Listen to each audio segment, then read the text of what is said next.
고린도후서 강의 24번째 시간입니다. 함께 교독한 고린도후서 7장 8절에서 16절의 말씀을 통해서 하나님의 뜻대로 하는 근심이라고 하는 제목으로 은혜를 나누고자 합니다. 근심이라고 하는 것은 일반적으로 마음이 불안하고 걱정되는 상태를 의미합니다. 특히 미래 일이나 해결되지 않은 문제들, 또 불확실한 상황 때문에 근심과 걱정을 많이 하게 되어 있죠.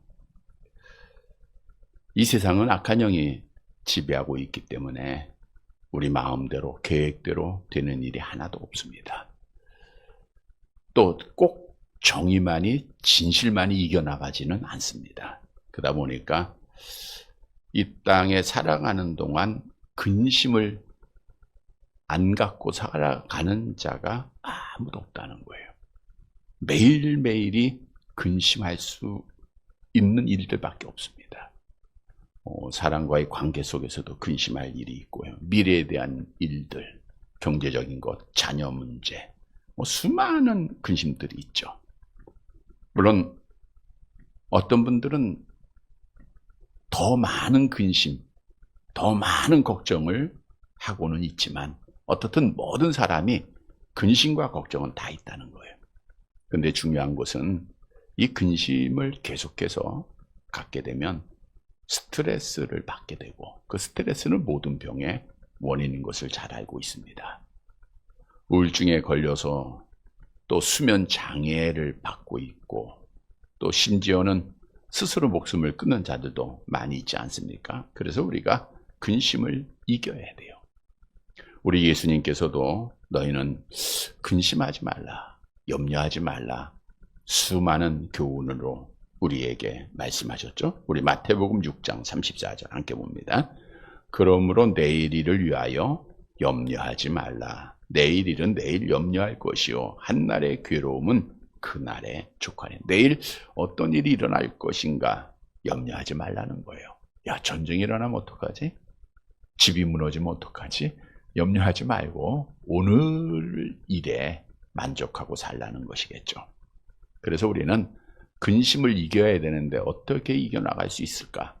성경은 예수님을 통해서 그 답을 우리에게 주고 있습니다. 마태복음 11장 28절 암송해 볼까요? 수고하고 무거운 짐진 자들아 다 내게로 오라. 내가 너희를 쉬게 하리라. 우리 주님 말씀하시기를 너희는 마음에 근심하지 말라. 하나님을 믿으니 또 나를 믿으라. 나를 믿는다고 하면 수고한 무거운 짐, 근심을 내게로 가져오라는 거예요. 베드로 사도도 말씀하죠. 베드로전서 5장 7절 암송해 볼게요. 너희 염려를 다 주께 맡기라. 이는 그가 너희를 돌보심이라. 주님께 맡기면 주님께 기도를 하는 거죠. 던져버리면 주님이 돌봐주세요. 우리가 신앙하는 예수님은 하나님이시죠. 하나님은 천지를 창조하시죠. 생사하고 주관하시죠. 불가능한 일이 없어요. 모든 일을 다 행할 수 있는 분입니다. 그분을 신앙하면 그분께 맡기면 되는 거예요. 그래서 우리가 잘 아는 말씀으로 주님께 맡길 때 우리의 근심이 사라지고 평강이 있음을 약속하고 있죠. 빌립보서 4장 6절 7절 같이 봅니다. 아무것도 염려하지 말고 다만 모든 일에 기도와 간구로 너희 구할 것을 감사함으로 하나님께 아뢰라. 그리하면 모든 지각에 뛰어난 하나님의 평강이 그리스도 예수 안에서 너희 마음과 생각을 지키시리라. 근심과 염려가 생기면 따라서 우리가 해야 할 일이 뭐예요? 기도하는 거예요. 주님 앞에 맡겨드리는 겁니다. 문제를 우리가 갖고 있으면 더 문제가 커질 뿐이에요. 눈덩이가 커지듯이 그 생각을 계속하다 보면 그 무거운 짐 속에서 짓눌려서 헤어나지를 못해요. 그냥 주님 앞에 맡겨버리면 우리 마음은 평안한 거예요. 그래서 주의 자녀들은 마음이 평안합니다. 왜요? 근심이 없어서가 아니라 근심을 주님 앞에 맡겼기 때문에. 그래서 우리가 모든 근심 걱정 생길 때마다 너무 낙심하지 말고 절망하지 말고 주님께 맡기고 약속대로 주님이 주시는 참 평강을 얻는 자들이 되시기를 축복합니다. 그런데 오늘 본문에 가보면 사도 바울을 통해서 우리가 해야 할 근심이 있더라고요. 아니, 믿는 사람들은 근심을 해야 된다는 거예요. 오늘 왜 우리가 근심해야 되는가? 또 근심한 자의 결과는 어떻게 될 것인가? 그 답을 주고 있죠. 따라서 오늘 말씀을 통해서 하나님의 자녀들이 해야 할 근심은 우리가 많이 해야 됩니다. 근심 속에서 하나님께서 주시는 약속된 복을 받는 사랑하는 자들이 되시기를 바랍니다. 첫째로는 하나님의 뜻대로 하는 근심을 해야 된다는 거예요. 하나님의 뜻대로 하는 근심은 우리가 반드시 필요해요. 본문 8절 말씀 보도록 할게요. 같이 봅니다.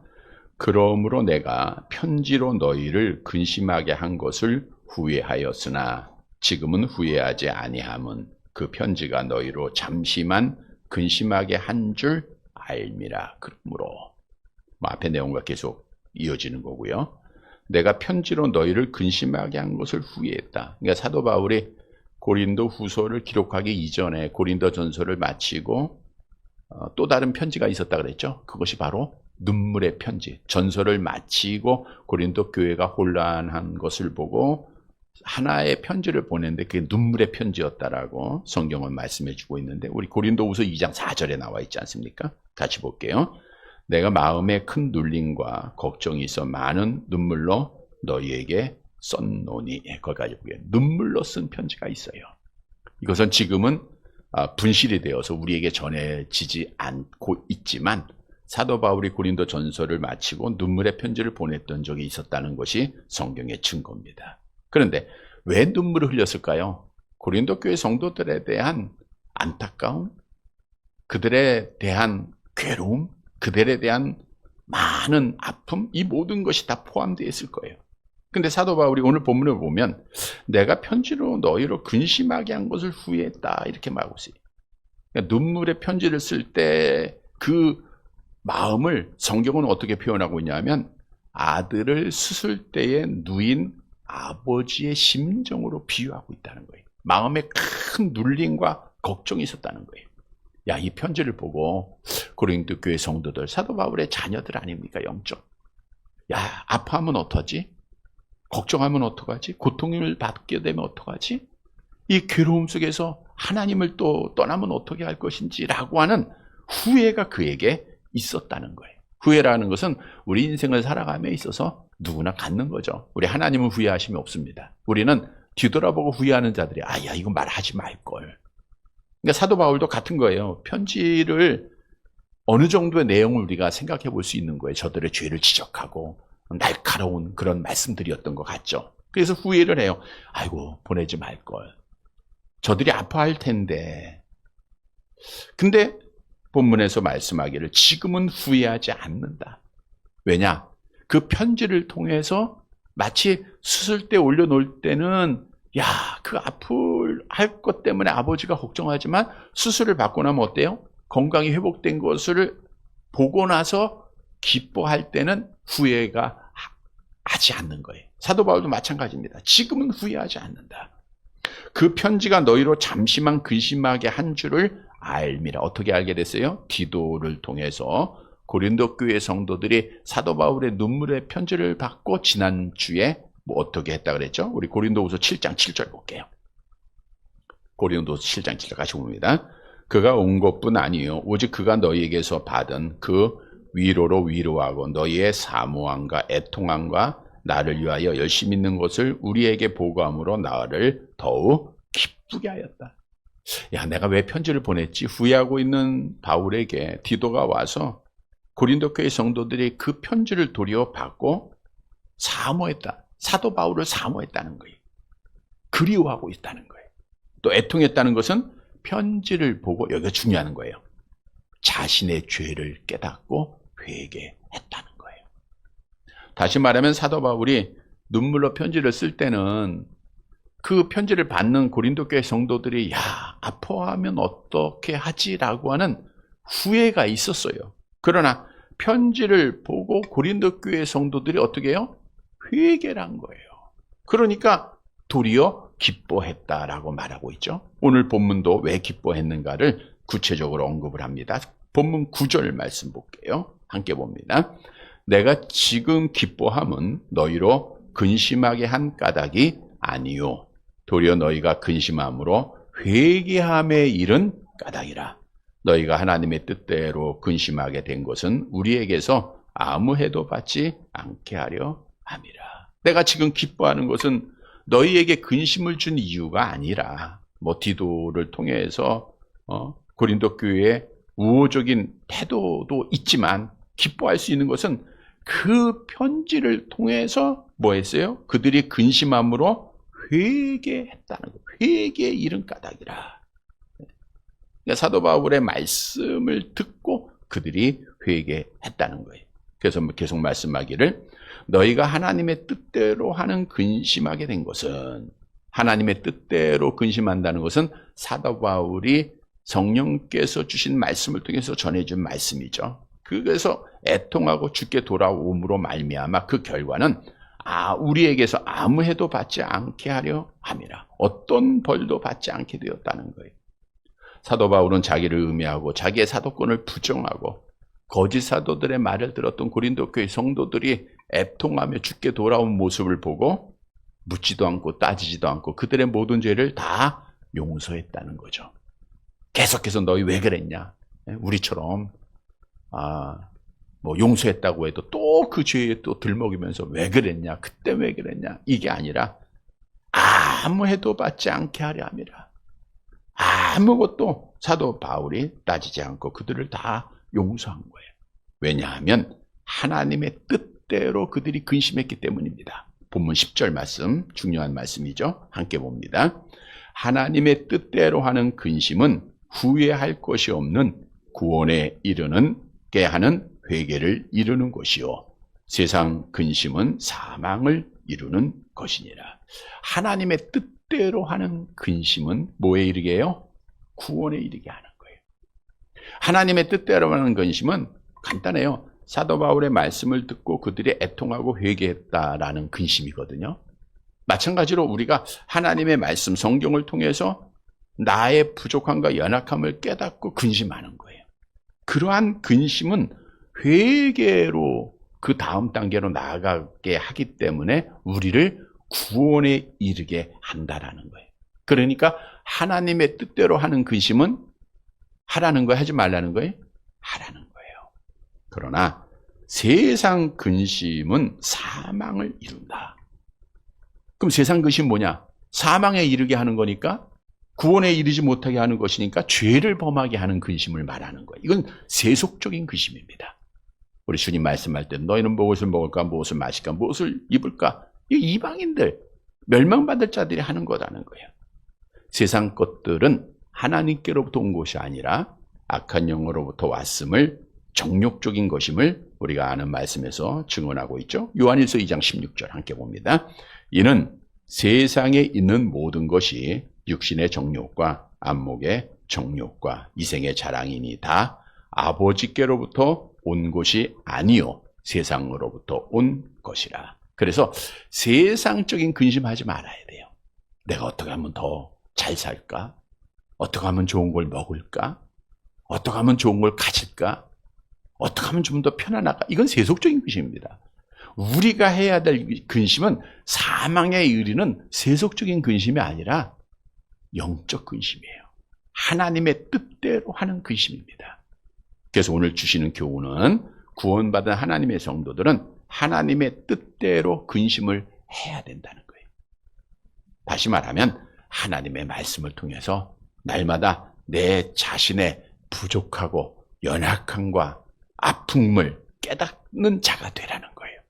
여러분, 우리의 영혼에 병든 것, 영혼에 잘못된 것을 밝혀주는 유일한 도구는 성경 말씀밖에 없습니다. 훌륭한 자의 강의도 책도 아니고 오직 성경 말씀이에요. 로마서 3장 20절 함께 봅니다. 그러므로 율법의 행위로 그의 앞에 의롭다 하심을 얻을 육체가 없나니 율법으로는 죄를 깨닫는. 그러니까 율법은, 하나님의 말씀은 우리의 죄를 깨닫게 하는 거예요. 그래서 말씀이 영혼의 거울이다. 뭐 거울이 없다면 우리가 자신을 돌아볼 수 없듯, 하나님의 말씀이 없다면, 그러니까 세상 사람들은 하나님의 말씀이 없으니까 죄인임에도 불구하고 의인처럼 살아가는 거예요. 그러나 우리 믿는 성도들, 구원받은 성도들은 말씀을 통해서 항상 내 자신을 돌아보면서 내 자신의 부족함을, 죄악됨을 깨닫고 근심을 해야 돼요. 왜냐? 말씀을 통해서 하나님의 뜻대로 근심을 하게 되면 거기서 포기하고 절망하고 낙심하지 않잖아요. 어떻게 돼요? 갈라디아서 3장 24절 같이 봅니다. 이같이 율법이 우리를 그리스도께로 인도하는 초등교사, 그리스도께로 인도하게 되는 거예요. 하나님의 뜻대로 근심을 하게 되면 어떻게 돼요? 예수님에게로 가는 거예요. 예수님을 의지하고 하나님에게 돌아가게 돼 있는 거예요. 그래서 그리스도인은 날마다 하나님의 뜻대로 근심해야 됩니다. 죄를 지라는 게 아니에요. 죄가 많은 곳에 은혜가 많다 그러니까 죄 많이 짓자, 이게 아니고 우리의 죄됨을 깨닫고 고백하고 아파하자는 거예요. 내가 아마 여러분들 신앙생활하면서 그런 고백들, 그런 생각들, 경험들 다 가지고 있죠. 내가 이것밖에 안 되나? 내가 왜 그랬을까? 이게 하나님의 뜻대로 하는 근심입니다. 새벽 기도를 가야 되는데 잘 맞춰놨어요. 꼭 가야지. 근데 일어나니까 시간이 지나버렸어. 자기에 대한 미움이 생기는 거야. 야, 또 쉽게 유혹에 넘어질 때, 야, 내가 이거밖에 안 돼. 내가 권사님인데, 내가 평생 예수를 믿었는데 거짓을 택합니다. 그리고 나서 후회하잖아요. 이러한 소소한 그 수많은 그런 경험들이 우리에게 너무 많아요. 이 말은 뭐냐면 우리는 죄인이에요. 죄를 짓고 있는 자들입니다. 그걸 우리가 깨닫고 고백하고 아파해야 된다는 거예요. 그래서 우리 예수님께서도 말씀하셨죠. 누가복음 9장 23절 암송합니다. 또 무리에게 이르시되 아무든지 나를 따르거든 자기를, 거기서 자기를 부인한다는 것은 근심하라는 거예요. 내 자신을 부정하고 내가 왜 이것밖에 안 되나. 근데 그 근심은 뭘 통해서 알 수 있다고요? 하나님의 말씀을 통해서. 그러니까 하나님의 뜻대로 근심하기 위해서는 뭘 많이 알아야 돼요? 하나님의 말씀을 알아야 돼요. 죄를 죄로 여기지 않는 자들이 참 많아요. 말씀이 없기 때문입니다. 그래서 우리 믿는 성도들은 성경을 그래서 가까이 해야 돼요. 성경 말씀을 읽을 때마다, 성경 말씀의 거울에 비춰볼 때마다 우리는 근심해야 됩니다. 내 죄를 발견해야 돼요. 내 부족함을 깨달아야 돼요. 내 연약함을 고백할 줄 알아야 돼요. 하나님, 내가 이것밖에 안 됩니까? 하나님, 나는 부족한 죄인입니다. 더러운 죄인입니다. 그리고 주께로 돌아오게 돼 있잖아요. 그래서 그 결과 구원에 이르게 하잖아요. 이것이 성도의 삶이에요. 그리스도인의 삶입니다. 날마다 말씀을 깨닫고 죄악을 깨닫고 고백하고 주께 돌아와서 구원의 서정에서 우리가 지금 성화되는 단계에 있는 거예요. 그래서 하나님의 뜻대로 하는 근심을 날마다 해야 된다는 거예요. 성도 여러분, 오늘 중요한 내용입니다. 우리는 하나님의 말씀을 통해서 날마다 하나님의 뜻대로 하는 근심, 자기 자신을 부정하고 나의 연약함을 고백하고 예수께 나아가서 약속대로 구원에 이르는 살아가는 성도들이 되시기를 간절히 바랍니다. 두 번째 대지로 하나님의 뜻대로 하는 근심은 나를 깨끗하게 해요. 우리가 예수님께 나아가면 어떻게 돼요? 결국 더러운 죄악이 깨끗해지는 거예요. 그런 복이 있습니다. 본문 11절 말씀 볼게요. 11절. 같이 봅니다. 보라, 하나님의 뜻대로 하게 된 이 근심이 너희를 얼마나 간절하게 하며 얼마나 변증하게 하며 얼마나 분하게 하며 얼마나 두렵게 하며 얼마나 사모하게 하며 얼마나 열심 있게 하며 얼마나 벌하게 하였는가. 너희가 그 일에 대하여 일체 너희 자신의 깨끗함을 나타내. 그러니까 고린도 교회인들의 자기 시기들에 대한 어떤 해명을 하는 것이 아니라 자신들의 범죄를 사도 바울의 말씀을 통해서 깨닫고 진지하게 용서를 구했다는 거예요. 하나님의 뜻대로 하는 근심이 너희를 얼마나 간절하게 했느냐. 얼마나 간절하게 하나님을 찾게 했느냐, 얼마나 변증했느냐, 얼마나 분하겠느냐. 이 분하게 했다는 것은 몹시 괴로워했다는 거예요. 자기네 자신에 대해서 노했다는, 분노했다는 겁니다. 자기 자신. 야, 우리가 왜 이랬을까? 사도 바울이 우리한테 어떻게 했는데.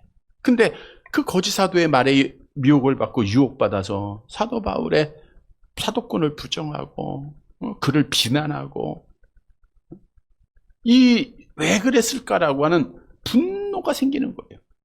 또 두렵게 한다, 공포를 느끼는 겁니다. 야, 이거 하나님 앞에 심판받고 하나님 앞에 채찍맞으면 얼마나 무서울까. 여러분, 우리는 하나님의 뜻대로 근심을 하게 되면 하나님을 두려워할 줄 알아요. 내가 하나님의 그 채찍으로 얼마나 내가 아파할까요? 사모하게 하며 고린도 교인들이 사도 바울을 다시 보고 싶어 하는 거죠. 열심히 있게 하며 사도 바울을 그 닮으려고 하는 열심을 다시 회복시켜줬죠. 얼마나 벌하게 하며 또 벌하게 하였는가. 이것은 바울의 편지를 받고 고린도 교회에서 무리를 일으켰던 자들을 책망하고 교회법에 따라서 치리했다는 것을 말하고 있어요. 교회 질서를 세웠다는 겁니다. 그래서 결국 어떻게 돼요? 11절 하반절에 보니까 너희가 그 일에 대하여 일체 너희 자신의 깨끗함을 나타내었다. 깨끗하게 되었다, 그거예요. 오늘 우리에게 주신 교훈입니다. 하나님의 뜻대로 하는 근심은 나를 깨끗하게 해요. 앞대지에서 말씀한 대로 하나님의 뜻대로 근심하게 되면 누구한테 나와요? 예수님 앞에 나와요. 그럼 주님 앞에 나오게 되면 그리스도의 피가 우리를 깨끗하게 할 것을 성경은 약속하지 않습니까? 히브리서 9장 14절 함께 봅니다. 하물며 영원하신 성령으로 말미암아 흠없는 자기를 하나님께 드린 그리스도의 피가 어찌 너희 양심을 죽은 행실에서 깨끗하게 하고 살아계신 하나님을 섬기게 하지 못하겠느냐. 예수께 나오고 두 손 들고 나온 자들을 우리 주님이 깨끗하게 하십니다. 요한일서 1장 7절에 그 아들 예수의 피가 우리를 모든 죄에서 깨끗하게 하실 것이요라고 말. 이사야서 1장 18절 암송해 볼까요? 여호와께서 말씀하시되 오라 우리가 서로 변론하자. 너희 죄가 주홍 같을지라도 눈과 같이 씌워질 것이요 진홍같이 붉을지라도 양털같이 시게 되리라. 우리 깨끗하게 될 것을 성경은 약속하잖아요. 시편 86편 5절에는 주는 선하사 사죄하심을 즐거워하시는 분이에요. 이사야서 43장 25절에는 죄를 기억하지 않는다 그랬어요. 요한일서 1장 9절에도 우리를 모든 불의에서 깨끗하게 하실 것을 약속하고 있어요. 여러분, 우리가 하나님의 뜻대로 근심하고 예수께 나오면 두 손 들고 나올 때 우리를 깨끗하게 하십니다. 고린도 교회 성도들이 그래서 깨끗해진 거예요. 성도 여러분, 우리가 하나님의 뜻대로 근심하고 예수께 나와 그의 피로 깨끗해지는 정말 정결한 성도, 하나님과 관계가 온전히 이루어지는 그런 성도들이 되시기를 간절히 바랍니다. 세 번째 마지막 대지입니다. 하나님의 뜻대로 하는 근심은 위로와 기쁨의 열매가 맺어요. 그러니까 하나님의 뜻대로 근심하게 되면 누구한테 와요? 예수님 앞에 오고, 예수 앞에 나오면 뭘 용서받아요? 죄 용서받고 깨끗해지니까 마음이 어때요? 위로와 기쁨이 있게 되죠. 12절 함께 봅니다.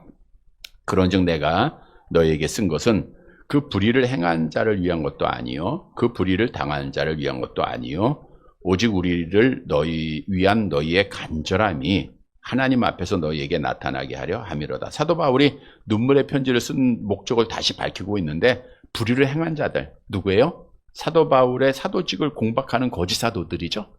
그들 위한 것도 아니라는 거예요. 불의를 당한 자들, 고린도 교회 성도들을 말하고 그들이 아니라 내가 너희에게 눈물의 편지를 쓴 목적이 뭐예요? 오직 우리를 위한 너희의 간절함인가. 사도 바울이 고린도 교회에 대해서 얼마나 간절했던가. 하나님 앞에서 너희에게 나타나게 하려 함이라. 그러니까 하나님 앞에 부끄러움 당하지 않고 당당하게 나타나게 하기 위해서 편지를 썼다는 거예요. 고린도전서 4장 14절 같은 내용이죠. 함께 봅니다.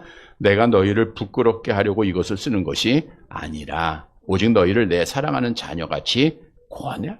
부끄럽게 한다는 건 뭐예요? 너의 죄를 지적하기 위해서 쓴 게 아니라는 거예요.